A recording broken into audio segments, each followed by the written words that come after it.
ಸ್ನೇಹಿತರೆ ನಮಸ್ಕಾರ. ನಾನು ನಿಮ್ಮ ಆರಾಮದಾನ್. ಎಲ್ಲರೂ ಹೇಗಿದ್ದೀರಾ ಫ್ರೆಂಡ್ಸ್? ಎಲ್ಲರೂ ಚೆನ್ನಾಗಿದ್ದೀರಾ ಅಂದ್ಕೊಳ್ತೇನೆ. ಮತ್ತೆ ತುಂಬ ಜನ ತುಂಬ ಕ್ವಶನ್ಗಳನ್ನ ಮಾಡ್ತಾ ಇದ್ರಿ. ವಾಟ್ಸಪ್ ಗ್ರೂಪ್ ಒಂದು ಪ್ರಾಬ್ಲಮ್ ಏನಂತ ಅಂದರೆ, ತುಂಬ ಜನ ಅದನ್ನು ಮಿಸ್ಯೂಸ್ ಆಗಿ ಮಾಡ್ಕೊಳ್ತಾ ಇದ್ರು. ಅದಕ್ಕೋಸ್ಕರ ಅದನ್ನು ಬ್ಲಾಕ್ ಮಾಡಿದ್ದೀನಿ. ಯಾವುದೇ ಮೆಸೇಜಸ್ ಆಗ್ಬೋದು, ಯಾವುದೇ ಅಪ್ಡೇಟ್ಸ್ ಆಗ್ಬೋದು, ಅದರಲ್ಲಿ ಹಿಟ್ ಮಾಡ್ತಾ ಇಲ್ಲ. ಯಾರು ಕೂಡ ನಾನು ಬೇಜಾರು ಮಾಡ್ಕೊಬೇಡಿ ಫ್ರೆಂಡ್ಸ್. ನಾನು ಏನೇ ಮಾಡೋಕ್ಕೋದ್ರೂ ಕೂಡ ಅದು ಎಲ್ಲರಿಗೂ ಒಂದು ಒಳ್ಳೇದಾಗಲಿ ಅಂತ ಹೇಳಿಬಿಟ್ಟು ನಾನು ವಿಡಿಯೋಸನ್ನು ಮಾಡ್ತಿರೋದು. ಆದರೆ ಅದನ್ನು ಒಂದು ದುರುಪಯೋಗ ಪಡಿಸ್ಕೊಳ್ಳೋದಕ್ಕೋಸ್ಕರ ಯಾರು ಕೂಡ ಟ್ರೈ ಮಾಡಬೇಡಿ. ಯಾಕಂತಂದರೆ ಈ ಗ್ರೂಪಲ್ಲೇ ನೋಡಿದೆ ನಾನು ಸುಮಾರು ಜನ ಸುಮಾರು ರೀತಿಯಲ್ಲಿ ಅದನ್ನು ಬಳಕೆ ಮಾಡ್ಕೊಳ್ಳಿಕ್ಕೆ ಹೋಗ್ತಾ ಇದ್ದೀರಾ.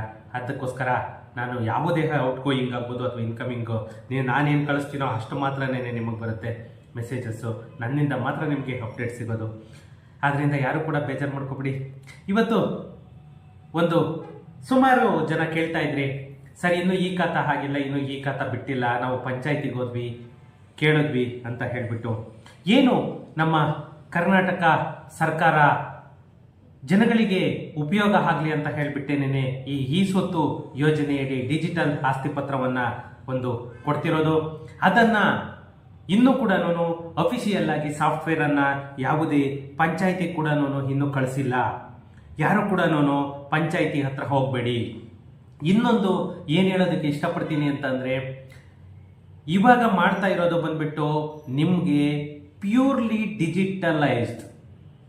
ಅಂದರೆ ಯಾವುದೇ ಖಾತಾ ನೀವು ಇದು ಮಾಡಬೇಕಂದ್ರೂ ಕೂಡ ಆನ್ಲೈನಲ್ಲೇ ನೀವು ಅಪ್ಲೈ ಮಾಡಬೇಕು. ನಿಮಗೆ ಆಫ್ಲೈನಲ್ಲಿ ಅಪ್ಲೈ ಮಾಡುವಂತಹ ಯಾವುದೇ ಪ್ರೊಸೀಜರ್ ಇಲ್ಲ. ನೀವೇನೇ ಮಾಡಬೇಕಂದ್ರೂ ಕೂಡ ನೀವು ಆನ್ಲೈನಲ್ಲೇ ಮಾಡಿಸ್ಬೇಕು. ನಾನು ಅದಕ್ಕೆ ಕೂಡ ನಾನು ಕೂಡ ಹೇಳಿದೆ, ನಿಮಗೆ ಯಾರಿಗೆಲ್ಲ ಖಾತಾ ಬೇಕು, ಯಾರಿಗೆಲ್ಲ ಖಾತಾ ಬೇಕು ನಮ್ಮ ಆಫೀಸಿಂದ ಕೂಡ ನಾವು ಮಾಡಿ ಕೊಡ್ತೇವೆ ಅಂತ ಕೂಡ ನಾನು ಹೇಳಿದೆ. ಅದು ಕೂಡ ನಾಮಿನಲ್ ಫೀಸಲ್ಲೇ ನಾವು ಮಾಡಿಕೊಡ್ತಾ ಇದ್ದೀವಿ. ಇನ್ನೂ ಕೂಡ ನಿಮಗೆ ಅಫಿಷಿಯಲ್ ಆಗಿ ಅಲ್ಲಿ ಸಾಫ್ಟ್ವೇರ್ ಬಿಡದೇ ಇರೋದ್ರಿಂದ ನಾನು ಇನ್ನೂ ಕೂಡ ಎಲ್ಲ ಡಾಕ್ಯುಮೆಂಟ್ ಎಲ್ಲ ಕಲೆಕ್ಟ್ ಮಾಡಿಕೊಂಡು ಎಲ್ಲನೂ ನಾನು ಅಪ್ಡೇಟ್ ಮಾಡಿ ಇಟ್ಕೊಳ್ತಾ ಇದ್ದೀನಿ. ಆ ಅಪ್ಡೇಟ್ ಮಾಡಿ ಇಟ್ಕೊಂಡು, ಯಾಕಂತಂದರೆ ಆಲ್ರೆಡಿ ಸುಮಾರು ಕಡೆಗೆಲ್ಲನೂ ಟ್ಯಾಕ್ಸಸ್ ಎಲ್ಲನೂ ಪೇ ಆಗ್ತಾ ಇದೆ. ಇನ್ನು ನಮ್ಮ ಬ್ಯಾಂಗ್ಳೂರ್ ರೂರಲ್ ಡಿಸ್ಟಿಕ್ಗಳಲ್ಲಿ ಸುಮಾರು ಇದರಲ್ಲಿ ನಾನು ಟ್ರೈ ಮಾಡ್ತಾನೆ ಇದ್ದೇನೆ ಪ್ರತಿದಿನನೂ. ಇನ್ನು ಅದು ಟ್ಯಾಕ್ಸ್ ಕೂಡ ಇದು ಆಗ್ತಾ ಇಲ್ಲ. ಆ ಟ್ಯಾಕ್ಸ್ ತಗೊಳ್ಳೋದಕ್ಕೆ ಯಾವಾಗ ಇದಾಗುತ್ತೆ ನಾನು ಪ್ರತಿಯೊಬ್ಬರಿಗೂ ಕೂಡ ಇನ್ಫಾರ್ಮ್ ಮಾಡ್ತೀನಿ. ಆವಾಗ ಯಾರ್ಯಾರಿಗೆ ಖಾತಾ ಬೇಕು ಅವರೆಲ್ಲರೂ ಕೂಡ ಕಾಂಟ್ಯಾಕ್ಟ್ ಮಾಡಿ ನನ್ನ ನಂಬರಿಗೆ. ನನ್ನ ಕಡೆಯಿಂದ ಆದರೆ ನನ್ನ ಕಡೆ ಮಾಡ್ಕೊಳ್ಳೋ, ಅಥವಾ ನಿಮ್ಗೆ ಯಾರು ಬೇಕೋ ಅವ್ರ ಕಡೆಯಿಂದ ಕೂಡ ನೀವು ಮಾಡ್ಕೊಳ್ಬೋದು. ಏನು ಈ ನಮ್ಮ ಕರ್ನಾಟಕ ರಾಜ್ಯ ಗ್ರಾಮೀಣ ಜನರಿಗೆ ಒಂದು ಉಪಯೋಗ ಆಗಲಿ ಅಂತ ಹೇಳಿಬಿಟ್ಟು ಏನು ಈ ಸ್ವತ್ತನ್ನು ಅನೌನ್ಸ್ ಮಾಡಿದೆ. ಈ ಸ್ವತ್ತಿನಲ್ಲಿ ಪ್ರತಿಯೊಬ್ಬರು ಕೂಡ ತಿಳಿಬೇಕಾದಂಥ ವಿಷಯ ಅಂದರೆ ಆಫ್ಲೈನ್ ಇಲ್ಲ, ಓನ್ಲಿ ಆನ್ಲೈನ್. ಏನು ನಮ್ಮ ಕರ್ನಾಟಕ ರಾಜ್ಯ ಸರ್ಕಾರ ಗ್ರಾಮೀಣ ಜನತೆಗೆ ಒಂದು ಭರ್ಜರಿ ಗುಡ್ ನ್ಯೂಸನ್ನು ಕೊಟ್ಟಿತ್ತು. ಒಂದು ವಾರದ ಹಿಂದೆ ಆಲ್ರೆಡಿ ಅದು ಸರ್ಕ್ಯುಲರ್ ಕೂಡ ಬಂದಾಯಿತು.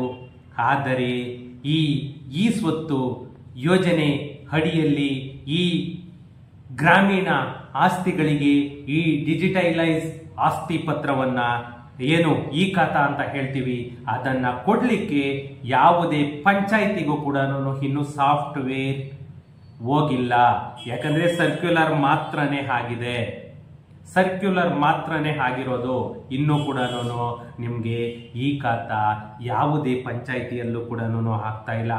ಏನು ಈ ಸ್ವತ್ತು ಯೋಜನೆ ಮೂಲಕ ನಮ್ಮ ಗ್ರಾಮೀಣ ಭಾಗದ ಜನರಿಗೆ ಅವರ ಆಸ್ತಿಗಳಿಗೆ ಸಂಬಂಧಿಸಿದಂತಹ ದಾಖಲೆಗಳನ್ನು ಸುಲಭವಾಗಿ ಮತ್ತೆ ಡಿಜಿಟಲೈಸ್ಡ್ ರೂಪದಲ್ಲಿ ಪಡೆಯಲು ಏನು ಅವಕಾಶವನ್ನು ಕಲ್ಪಿಸಲಾಗಿದೆ.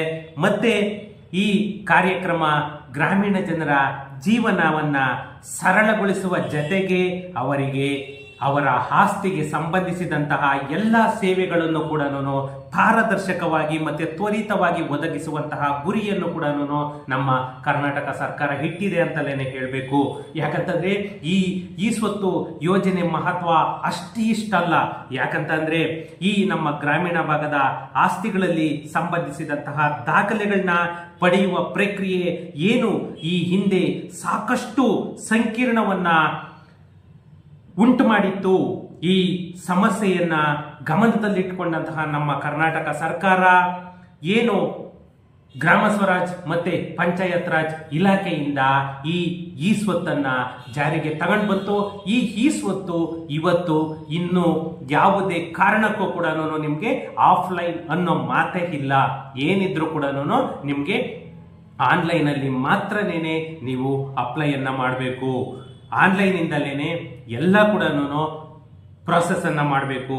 ಈ ಡಿಜಿಟಲೈಸ್ಡ್ ಸೇವೆ ಎಷ್ಟು ಸಾಮರ್ಥ್ಯವನ್ನ ಹೊಂದಿದೆ ಅಂತಂದ್ರೆ ನೀವು ನಂಬಲ್ಲ. ಯಾಕಂತಂದ್ರೆ ಪ್ರತಿಯೊಂದು ಕೂಡ ನೀವು ಇನ್ಮೇಲೆ ಯಾವುದೇ ಒಂದು ಪ್ರಾಪರ್ಟಿ ಸೇಲ್ ಮಾಡ್ಬೇಕಂದ್ರೆ, ಯಾವುದೇ ಒಂದು ಪ್ರಾಪರ್ಟಿ ತಗೊಳ್ಬೇಕಂದ್ರೂ ಕೂಡ ನೀವು ಪೂರ್ತಿ ಸೆಟ್ ಆಫ್ ಡಾಕ್ಯುಮೆಂಟ್ ಕೊಡಿ ಅಂತ ಲಾಯರ್ ಏನ್ ಕೇಳ್ತಿದ್ರು, ಏನು ಅವಶ್ಯಕತೆ ಇರಲ್ಲ. ಯಾಕಂತಂದ್ರೆ ಈ ಡಿಜಿಟಲೈಸ್ಡ್ ಈ ಸ್ವತ್ತನ್ನ ಕೊಟ್ಟು ಬಿಟ್ರೆ ಆ ಈ ಸ್ವತ್ತಿನಲ್ಲಿ ಇಸಿ ಮೆನ್ಷನ್ ಆಗಿರುತ್ತೆ, ಅವರ ಆಧಾರ್ ಕಾರ್ಡ್ ಮೆನ್ಷನ್ ಆಗಿರುತ್ತೆ, ಮತ್ತೆ ಮದರ್ ಡಾಕ್ಯುಮೆಂಟ್ಸ್ ಏನನ್ನೋದು ಮೆನ್ಷನ್ ಆಗಿರುತ್ತೆ. ಯಾಕಂತಂದ್ರೆ ನಾವು ಸೇಲ್ ಡೀಡ್ ಅನ್ನ ಅದರಲ್ಲಿ ಕಂಪಲ್ಸರಿ ಸಬ್ಮಿಟ್ ಮಾಡಿರ್ತೀವಿ. ಅದು ಯಾವ ಸೇಲ್ ಡೀಡ್ ನಿಮ್ಗೆ ಯಾವ್ದು ಕಾವೇರಿಯಲ್ಲಿ ರಿಜಿಸ್ಟರ್ಡ್ ಆಗಿರುತ್ತೆ ಆ ಸೇಲ್ ಡೀಡ್ ಅನ್ನೇ ನಾವು ಅದರಲ್ಲಿ ಸಬ್ಮಿಟ್ ಮಾಡಿರ್ತೀವಿ. ಅದರಿಂದ ನಿಮ್ಗೆ ಲಾಯರ್ ಹತ್ರ ಹೋದ್ರೂ ಕೂಡ ನೀವು ಯಾವುದೇ ರೀತಿಯ ಲೀಗಲ್ ಒಪಿನಿಯನ್ ಅವಶ್ಯಕತೆ ಇರಲ್ಲ. ಯಾಕಂತಂದ್ರೆ ನಿಮ್ಮ PID ನಂಬರ್ ಹಾಕಿದ್ರೆ ಆ PID ಏನು PID ನಂಬರ್ ಅಂತ ಹೇಳ್ತೀವಿ, ಆ PID ನಂಬರ್ ಅಲ್ಲಿ ನಿಮ್ಗೆ ಇಡೀ ನಿಮ್ಮ ಪ್ರಾಪರ್ಟಿಯ ಜಾತಕನೇ ಬರುತ್ತೆ. ಯಾಕಂತಂದ್ರೆ ಈ ಸ್ವತ್ತು ಯೋಜನೆದು ಪ್ರಯೋಜನಗಳು ಹೇಳ್ತಾ ಹೋದ್ರೆ ನಿಜವಾಗೂ ಅಷ್ಟಿಷ್ಟಲ್ಲ. ಬಟ್ ಏನಂದ್ರೆ ನಮ್ಮ ಕರ್ನಾಟಕ ಸರ್ಕಾರ ಎಷ್ಟು ಬೇಗ ಆಗುತ್ತೋ ಅಷ್ಟು ಬೇಗ ಸ್ಟಾರ್ಟ್ ಮಾಡಿದ್ರೆ ಎಲ್ಲರಿಗೂ ಒಂದು ಉಪಯೋಗನೇ. ಯಾಕಂತಂದ್ರೆ ಈ ಸ್ವತ್ತು ಯೋಜನೆ ನಮ್ಮ ಗ್ರಾಮೀಣದ ಜನತೆಗೆ ಒಂದಲ್ಲ ಎರಡಲ್ಲ ಸುಮಾರು ರೀತಿಯಲ್ಲಿ ಒಂದು ಪ್ರಯೋಜನಕಾರಿ ಆಗ್ಲಿದೆ. ಯಾಕಂದ್ರೆ ಏನು ಈ ಡಿಜಿಟಲ್ ಆಸ್ತಿ ಆಸ್ತಿ ಅಂತ ಏನ್ ಹೇಳ್ತೀವಿ, ಈ ಆಸ್ತಿ ಪ್ರಮಾಣ ಪತ್ರ, ಆಸ್ತಿಗಳ ಒಡೆತನ, ಅದರ ಮಾಲೀಕರು ಅಂತ ಏನ್ ಹೇಳ್ತೀವಿ ಅವರನ್ನ ಸ್ಪಷ್ಟವಾಗಿ ಇಂಥವರ ಹೆಸರಲ್ಲೇನೆ ಈ ಪ್ರಾಪರ್ಟಿ ಇದೆ ಅನ್ನೋದನ್ನ ನೀವು ಕಂಡುಹಿಡಿಬಹುದು. ಯಾಕಂತಂದ್ರೆ ಮೊದ್ಲಿಗೆಲ್ಲ ಯಾರ್ದೋ ಪ್ರಾಪರ್ಟಿ ಯಾರೋ ಸೇಲ್ ಮಾಡೋರು, ಇವಾಗ ಆ ಪ್ರಾಪರ್ಟಿ ಹತ್ರ ಹೋಗ್ಬಿಟ್ಟು ನೀವು ಆ ಪ್ರಾಪರ್ಟಿ ಇದ್ ಮಾಡ್ಕೊಂಡು ನಿಮ್ದು ಆ PID ನಂಬರ್ 1 ತಗೋಬಿಟ್ರೆ ಸಾಕು, ನಿಮ್ಗೆ ಅದರದ ಜಾತಕನೇನೆ ನೀವು ತಗೋಬಿಡ್ಬೋದು. ಆ PID ನಂಬರ್ 1 ಸಾಕು. ಆ PID ನಂಬರ್ ಕೊಟ್ಟು ಬಿಟ್ರೆ ನಿಮ್ಗೆ ಪಂಚಾಯಿತಿಯಲ್ಲಿ ಅದರದ್ದು ಪೂರ್ತಿ ಜಾತಕನೇನೆ ಕೊಟ್ಟು ಬಿಡ್ತಾರೆ. ಏನು ನಮ್ಮ ಗ್ರಾಮೀಣಾಭಿವೃದ್ಧಿ ಮತ್ತೆ ಪಂಚಾಯತ್ ರಾಜ್ ಇಲಾಖೆ ಈ ಡಿಜಿಟಲೈಸ್ ಅನ್ನ ಮಾಡ್ತಾ ಇರೋದು, ಒಂದು ದಾಖಲೆಗಳನ್ನ ರಚಿಸ್ತಾ ಇರೋದು ಇಮ್ಮಿಡಿಯೇಟ್ ಸ್ಟಾರ್ಟ್ ಮಾಡ್ಲಿ ಅಂತ ನಿಜವಾಗೂ ನಾನು ಕೂಡ ರಿಕ್ವೆಸ್ಟ್ ಮಾಡ್ಕೊಳ್ತಾ ಇದ್ದೀನಿ. ಯಾಕಂದ್ರೆ ಇವಾಗ ಏನು ಈ BBMP ಯಲ್ಲೂ ಕೂಡ ಸ್ಟಾರ್ಟ್ ಆಗಿದೆ. ಯಾಕಂದ್ರೆ ವೆಕೆಟ್ ಸೈಟ್ಗೆ ಇಷ್ಟು ದಿನ ಮಾಡ್ತಾ ಇರಲಿಲ್ಲ, ಇವಾಗ ವೆಕೆಟ್ ಸೈಟ್ ಕೂಡ ಮಾಡ್ತಾ ಇದ್ದಾರೆ. ಅದರಿಂದ ಪ್ರತಿಯೊಬ್ರು ಕೂಡ ಯಾವುದೇ BBMP ಆಗ್ಬೋದು ಅಥವಾ ಗ್ರಾಮೀಣ ಭಾಗದಲ್ಲಾಗ್ಬೋದು ಈ ಖಾತಾ ಅನ್ನೋದನ್ನ ಯಾವುದೇ ಕಾರಣಕ್ಕೂ ಕೂಡ ನೀವು ಪೆಂಡಿಂಗ್ ಅನ್ನ ಇಡಕ್ ಹೋಗ್ಬೇಡಿ. ಎಷ್ಟು ತ್ವರಿತವಾಗಿ ಆಗುತ್ತೆ ಅಷ್ಟು ಬೇಗ ನೀವು ಅದನ್ನ ಮಾಡ್ಕೊಳ್ಳಿ. ಯಾಕಂತಂದ್ರೆ ನಿಮ್ಗಿರೋದು ಆಪ್ಷನ್ ಈ ಖಾತಾ ಇದ್ರೆ ಎಲ್ಲ ಡಾಕ್ಯುಮೆಂಟು ಕೂಡ ನಿಮ್ಮ ಮನೆಯಲ್ಲಿದ್ದಂಗೆ. ಒಂದು ವೇಳೆ ಆ ಡಾಕ್ಯುಮೆಂಟ್ ಕಳೆದೋದ್ರೂ ಕೂಡ ನಿಮ್ಗೆ ಯಾಕಂದ್ರೆ ಈ ಖಾತಾನಲ್ಲಿ ಸಬ್ಮಿಟ್ ಆಗ್ಬಿಟ್ಟಿರುತ್ತೆ. ನೆಕ್ಸ್ಟ್ ನೀವು ಈ ಖಾತಾ ಮಾಡ್ಕೊಂಡು ಜಸ್ಟ್ ಇನ್ನೊಂದು ಇದರಲ್ಲಿ ವಿಷಯ ಏನಂತಂದ್ರೆ, ಒಂದು ವೇಳೆ ನೀವು ಈ ಖಾತಾ ಮಾಡಿಸ್ಬಿಟ್ಟು ಆ ಪ್ರಾಪರ್ಟಿಯನ್ನ ಸೇಲ್ ಮಾಡಿಸಿದ್ರೆ ನೆಕ್ಸ್ಟ್ ನೀವು ಹೋಗ್ಬಿಟ್ಟು ಅದನ್ನ ಖಾತನ್ನ ಅವ್ರ ಹೆಸರಿಗೆ ಟ್ರಾನ್ಸ್ಫರ್ ಮಾಡೋದಕ್ಕೆ ಅಪ್ಲೈ ಮಾಡೋ ಅವಶ್ಯಕತೆನೇ ಇಲ್ಲ. ಆಟೋಮೆಟಿಕ್ ಟ್ರಾನ್ಸ್ಫರ್ ಆಗುತ್ತೆ. ಅದಕ್ಕೇನೆ ನೀವು ಯಾವುದೇ ಖಾತೆ ಮಾಡಿಸ್ಬೇಕಂದ್ರೂ ಕೂಡ ನೀವು ಅದನ್ನ ಟ್ರಾನ್ಸಾಕ್ಷನೇಬಲ್ ಅಂತ ಹೇಳ್ಬಿಟ್ಟು ಕ್ಲಿಯರ್ ಕಟ್ ಆಗಿ ಮೆನ್ಷನ್ ಮಾಡಿಸ್ಬೇಕು. ಅವಾಗ ಮಾತ್ರನೇನೆ ಆ ಖಾತಾ ನೀವು ರಿಜಿಸ್ಟರ್ಡ್ ಮಾಡೋದಕ್ಕೆ, ಆ ಪ್ರಾಪರ್ಟಿಯನ್ನ ರಿಜಿಸ್ಟರ್ಡ್ ಮಾಡ್ಲಿಕ್ಕೆ ಆಗೋದು. ಸುಮಾರು ಜನ ಕೇಳ್ತಾ ಇದ್ರಿ ಕ್ವಶನ್, ಯಾವುದೇ ಖಾತಾ ಮಾಡ್ಬೇಕಾದ್ರೂ ಕೂಡ ಅದು ನಿಮ್ಗೆ ಗೊತ್ತಿರಲಿ, ನಾನ್ ಟ್ರಾನ್ಸಾಕ್ಷನೇಬಲ್ ಮತ್ತೆ ಟ್ರಾನ್ಸಾಕ್ಷನೇಬಲ್ ಅನ್ನೋದೊಂದು ಇರುತ್ತೆ. ನಮ್ಮ ಪ್ರಾಪರ್ಟಿ ಏನಿದ್ರು ಕೂಡ ಟ್ರಾನ್ಸಾಕ್ಷನೇಬಲ್ ಅಂತಲೇ ಇರಬೇಕು. ಯಾಕಂದ್ರೆ ನಾವು ಅದನ್ನ ಸೆಲ್ ಮಾಡಬೇಕು. ಯಾವತ್ತೂ ಕೂಡ ಅದನ್ನ ಟ್ರಾನ್ಸಾಕ್ಷನ್ ಮಾಡಲ್ಲ ಅಂತಂದೇನು ಇರಲ್ಲ, ನಾವು ಟ್ರಾನ್ಸಾಕ್ಷನ್ ಮಾಡಲೇಬೇಕು. ಅದರಿಂದ ನೀವು ಯಾವುದೇ ARO ಹತ್ರ ಆಗ್ಬೋದು, PDO ಹತ್ರ ಆಗ್ಬೋದು, ನೀವು ಏನೇ ಇದಾದ್ರೂ ಕೂಡ ಒಂದು ಸಾರಿ ಇದು ಒನ್ ಟೈಮ್ ಇನ್ವೆಸ್ಟ್ಮೆಂಟ್, ದುಡ್ಡು ಖರ್ಚಾಗುತ್ತೆ ಅಂತ ಯಾರು ನೋಡ್ಬೇಡಿ. ಯಾಕಂತಂದ್ರೆ ಅದನ್ನ ಟ್ರಾನ್ಸಾಕ್ಷನಬಲ್ ಅಂತಲೇನೆ ನಿಮ್ಮ ಖಾತಾನಲ್ಲಿ ಮೆನ್ಷನ್ ಮಾಡಿ. ಯಾಕಂತಂದ್ರೆ ನಿಮಗೆ ನೋಡಿ ಎಷ್ಟೋ ಖಾತೆಗಳಲ್ಲಿ ನೋಡಿ, ನಾನೇ ಒಂದು ಬೆಸ್ಟ್ ಎಕ್ಸಾಂಪಲ್ ತೋರಿಸ್ತೀನಿ ನೋಡಿ. ಇಲ್ಲಿ ನಾನ್ ಟ್ರಾನ್ಸಾಕ್ಷನಬಲ್ ಅಂತ ನೋಡಿ, ಎಷ್ಟು ಕ್ಲಿಯರ್ ಆಗಿ ನಾಟ್ ಟ್ರಾನ್ಸಾಕ್ಷನಬಲ್ ಅಂತ ಬಂದ್ಬಿಟ್ಟಿದೆ. ಈ ತರ ಬರಬಾರ್ದು. ಏನಿದ್ರು ಕೂಡ ನಾನು ಅಲ್ಲಿ ಟ್ರಾನ್ಸಾಕ್ಷನಬಲ್ ಅಂತ ಬಂದ್ರೆ ನೀವು ಪ್ರಾಪರ್ಟಿನ ಈಸಿಯಾಗಿ ಸೆಲ್ ಮಾಡ್ಬೋದು. ಯಾರೇ ಖಾತಾ ಮಾಡ್ಬೇಕಂದ್ರೂ ಕೂಡ ನಾನು ಪಾಯಿಂಟ್ ಅನ್ನ ಮೈಂಡ್ ಅಲ್ಲಿ ಇಟ್ಕೊಳ್ಳಿ. ಓಕೆ ಫ್ರೆಂಡ್ಸ್, ಸಿಗೋಣ ನೆಕ್ಸ್ಟ್ ವಿಡಿಯೋದಲ್ಲಿ. ಅದಕ್ಕೂ ಮುಂಚೆ ನಂದೊಂದು ಸ್ಮಾಲ್ ರಿಕ್ವೆಸ್ಟ್ ಅಂದ್ರೆ, ಇನ್ನೂ ನನ್ನ ಚಾನಲ್ ಅನ್ನ ಯಾರೆಲ್ಲ ಸಬ್ಸ್ಕ್ರೈಬ್ ಮಾಡ್ಕೊಂಡಿಲ್ಲ ಪ್ಲೀಸ್ ಸಬ್ಸ್ಕ್ರೈಬ್ ಮಾಡ್ಕೊಳ್ಳಿ. ಹಾಗೆ ನನ್ನ ವಿಡಿಯೋಸ್ ಅನ್ನ ಶೇರ್ ಮಾಡೋ ಮುಖಾಂತರ ನನಗೆ ಸಪೋರ್ಟ್ ಮಾಡಿ ಅಂತ ಹೇಳ್ತಾ ಈ ವಿಡಿಯೋನ ಮುಗಿಸ್ತಾ ಇದ್ದೀನಿ. ಸಿಗೋಣ ನೆಕ್ಸ್ಟ್ ವಿಡಿಯೋದಲ್ಲಿ. Thank you.